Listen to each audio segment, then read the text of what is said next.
ये आकाशवाणी है। प्रस्तुत है कार्यक्रम सुर्खियों में। इसके अंतर्गत सुनिए जलियांवाला बाग इतिहास और उसकी पुनर्स्थापना पर चर्चा। इसमें भाग ले रहे हैं राजनीतिक विश्लेषक प्रफुल्ल केतकर और आकाशवाणी संवाददाता उमेश चतुर्वेदी। भारतीय स्वाधीनता आंदोलन के इतिहास में ब्रिटिश उपनिवेश की क्रूरता का उदाहरण है अमृतसर का जलियांवाला बाग, जहां 13 अप्रैल 1919 को क्रूर अंग्रेज अधिकारी जनरल डायर के आदेश पर शांतिपूर्ण प्रदर्शन और सभा कर रहे भारतीयों पर अंधाधुंध गोलियां बरसाई गईं, जिनमें सैकड़ों लोगों की जानें गईं। जलियांवाला बाग आजाद भारत का ऐसा तीर्थ स्थल है जहां माथा टेक कर मां भारती के सपूत खुद को धन्य समझते हैं। इसी तीर्थ का बुधवार को दौरा किया उपराष्ट्रपति जगदीप धनखड़ ने।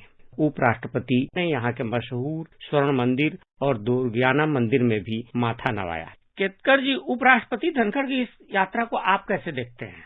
देखिए, जालियांवाला बाग का जो पूरा नरसंहार हुआ था, वो अपने आप में ब्रिटिश जो कॉलोनियलिज्म था उसका सबसे विभत्स चेहरा यदि कभी सामने आया था। ऐसी तो बहुत सारी घटनाएं हुई थी जब से ब्रिटिश ईस्ट इंडिया कंपनी आई और उन्होंने भारत में अलग अलग तरीके से शोषण की प्रक्रिया को आगे बढ़ाया, लेकिन जो सिस्टमैटिक एक नैरेटिव गढ़ा गया था, एक विमर्श गढ़ा गया था कि यहाँ पे एक तरीके से हमको सुसंस्कृत करने के लिए, शिक्षा का प्रसार करने के लिए एक तरीके से ये सारी ब्रिटिश हुकूमत जो है वो भारत में आई है। भारत में शिक्षित लोगों में ये प्रचार किया गया था कि किस तरीके से शिक्षा के द्वारा, अलग अलग नए नए उद्योगों के द्वारा ब्रिटिश सत्ता जो है वो भारत में एक नए संस्कृति का सृजन कर रही है। इसको एक बहुत बड़ा झटका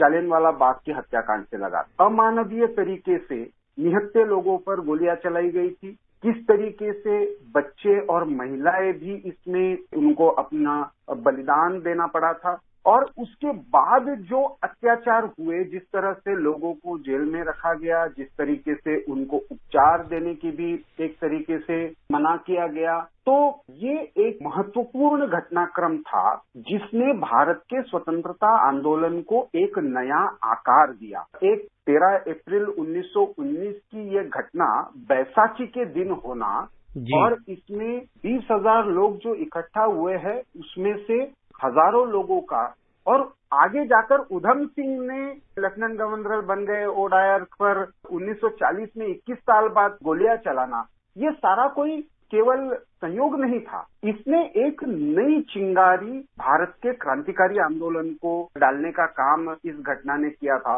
और इस संदर्भ में मैं मानता हूं जालियांवाला बाग का जो हत्याकांड था वो ब्रिटिश साम्राज्य की नींव को हिलाने का काम करने में इसकी बहुत बड़ी भूमिका थी। ब्रिटेन के एक प्रधानमंत्री आए थे, डेविड ब्राउन। उन्होंने जालियांवाला बाग की यात्रा की थी कुछ साल पहले, तो ऐसी उम्मीद जताई गई थी कि ब्रिटिशर्स या ब्रिटिश सरकार अपने इस कृत्य के लिए माफी मांगेगी। हालांकि उन्होंने माफी नहीं मांगी, लेकिन इस घटना के बाद ये फिर साबित हुआ, जो आप कह रहे थे एक तरह से, कि वो कितना क्रूर हत्याकांड था, वो नरसंहार था, और निश्चित तौर पर उससे ब्रिटिश जो साम्राज्यवाद था उसकी चूल्हे हिली थी। लेकिन आप देखेंगे कि भले ही ये तीर्थ स्थल रहा है, लेकिन आजादी के हम 75वें सालगिरह में आप देखेंगे कि उसको एक तीर्थ स्थल के रूप में विकसित करने के लिए, आजाद भारत का तीर्थ स्थल, उतनी कोशिशें नहीं हुई जितना कि मौजूदा सरकार ने किया है। इस पर क्या कहना चाहेंगे आप?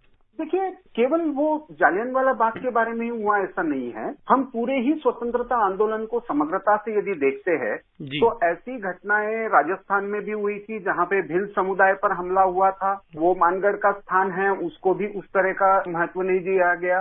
दक्षिण भारत में बहुत ऐसे स्थान थे, चाहे राजा मार्तंड वर्मा हो, चाहे वो शिवगंगा की रानी वेलू नाचियार हो, इन्होंने बड़े संघर्ष किए थे, क्योंकि एक मान्यता बन गई कि जो मेन स्ट्रीम कांग्रेस का स्वतंत्रता संग्राम था वही स्वतंत्रता संग्राम था, बाकी जो थे वो सारे पेरीफेरी पर थे। सच्चाई ये है, हम देखते हैं कि जैसे 1906 से 1911 के बीच में, मतलब 1905 के वंगभंग के बाद जो एक क्रांतिकारी आंदोलन चला था, उसने अंग्रेजी हुकूमत में इतनी दहशत पैदा की थी कि उनको न केवल बंगाल का विभाजन वापस लेना पड़ा था, कलकत्ता से अपनी राजधानी जो है वो दिल्ली शिफ्ट करनी पड़ी। बिल्कुल। तो कांग्रेस की मुख्य धारा के इतर भी बहुत सारे स्वतंत्रता संग्राम थे। इससे कांग्रेस के स्वतंत्रता संग्राम का या गांधी जी के नेतृत्व का महत्व कम हो जाता है, ऐसा नहीं।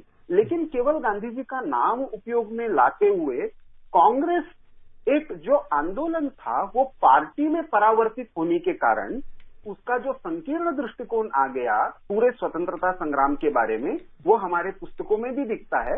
वैसे ही हमारे स्वतंत्रता संग्राम के मुख्य स्थल है उनके भी बारे में दिखता है। जालियनवाला बाग के बारे में भी यही हुआ। सामान्य लोगों का सत्याग्रह था, उस पर गोली चली थी, उनका जो बलिदान था उसने एक चिंगारी क्रांतिकारियों के मन में डालने का काम किया था। इसका एक अलग महत्व है।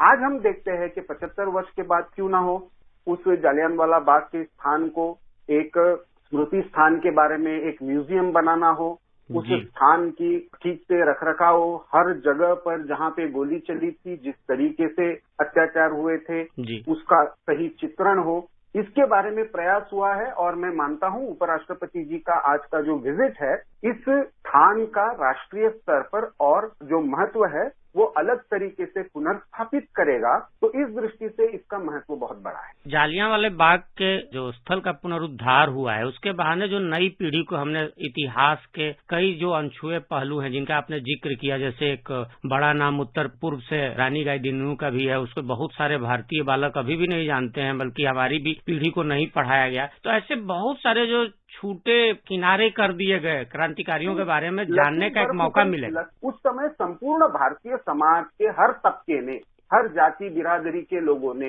हर भाषा के लोगों ने, हर प्रदेश ने, आयु, शिक्षा, उसका कोई भी स्तर हो, इसके आगे बढ़कर एक भारतीय होने के नाते स्वधर्म, स्वदेशी, स्वभाषा और स्वराज, इस स्व की यात्रा में जो संघर्ष किया उसका एक समग्र चित्र सामने आना चाहिए।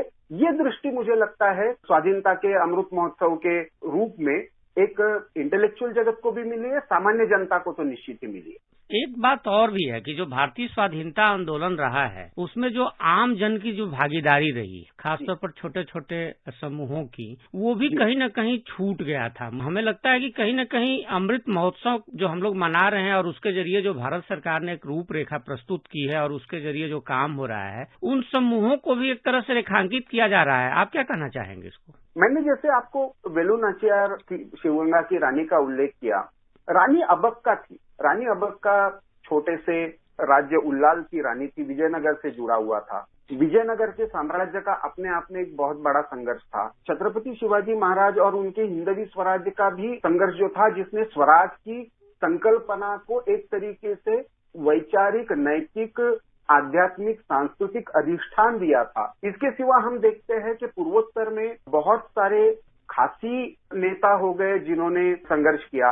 बहुत सारे नागा सैनिक नेताजी सुभाष चंद्र बोस के साथ आजाद हिंद फौज में थे। ऐसे 937 सैनिकों की सूची अब ये आजादी के अमृत महोत्सव के रूप में सामने आई है कि जो आजाद हिंद फौज में नेताजी के साथ लड़े थे। हमने वैचारिक आंदोलन भी चलाया है, वैश्विक शास्त्र का एक बहुत बड़ा आंदोलन चला, इतिहास के पुनर्लेखन का बड़ा आंदोलन चला, भाषा के शुद्धिकरण का बड़ा आंदोलन चला, भारतीय भाषाओं में शिक्षा का बड़ा आंदोलन चला। और मुझे लगता है यही समग्र रूप भारतीय समाज के सामने फिर से आए, क्योंकि स्वतंत्रता के बाद बहुत बार हम ये भूल जाते हैं कि हमारे स्वतंत्रता संग्राम का सही में मूल भाव क्या था। केवल वो राजनीतिक स्वतंत्रता नहीं था, राजनीतिक स्वतंत्रता उसका केवल एक हिस्सा था। हमारी सांस्कृतिक, भाषिक, आर्थिक और आध्यात्मिक स्वतंत्रता भी उसमें अभिप्रेत थी, वैचारिक स्वतंत्रता भी अभिप्रेत थी। वो स्व के जागरण की एक यात्रा थी। उस यात्रा का पुनर्स्मरण मैं समझता हूँ ऐसे स्थानों पर विजिट करने से और उनका एक तरीके से पुनर्जीवन करने से वो स्मरण फिर से आज के पीढ़ी को होता है। जालियांवाला बाग के बहाने भारतीय इतिहास और स्वाधीनता आंदोलन की इतनी सारी जानकारी साझा करने के लिए प्रफुल्ल जी आपका बहुत बहुत आभार। धन्यवाद। अभी आप सुन रहे थे जलियांवाला बाग इतिहास और उसकी पुनर्स्थापना पर चर्चा। इसमें भाग ले रहे थे राजनीतिक विश्लेषक प्रफुल्ल केतकर और आकाशवाणी संवाददाता उमेश चतुर्वेदी। ये कार्यक्रम आकाशवाणी के समाचार सेवा प्रभाग द्वारा प्रस्तुत किया गया। इसे आप हमारे mobile app news on AIR और YouTube channel news on AIR official पर भी सुन सकते हैं। इस कार्यक्रम के संबंध में अपनी प्रतिक्रिया आप हमें ईमेल कर सकते हैं। पता है AIRNSDtalks@gmail.com।